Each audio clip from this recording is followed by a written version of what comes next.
बस कतिवटा डिस हाम्रो यहाँ कतिवटा डिस छ भेजमा चाहिँ एक करी छ मसला प्लेन राइस भयो चाहिँ नन भेजमा चाहिँ हजुर फिस रहेछ chicken roast chicken gravy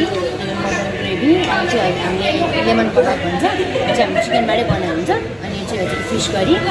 chicken dinner मसला भेज केटा सबै भेजहरूले चाहिँ हाम्रो बिरयानी पनि त भेज तिनवटा बिरयानीमा यता भेज यो भेज भयो अनि उयो त भेट देख्ने त मैले यस्तो अर्को त्यो तिरपाटे चक्लेट भन्छ नि ए त्यो चाहिँ त्यो 52 आइटम्सवालामा चाहिँ ए घटेको अनि 52 छैन भने 52 चेन्ज गरेर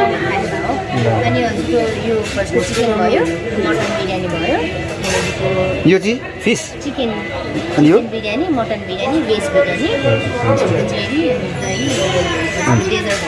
हुन्छ 30 to 30 वटा आइटम ल हुन्छ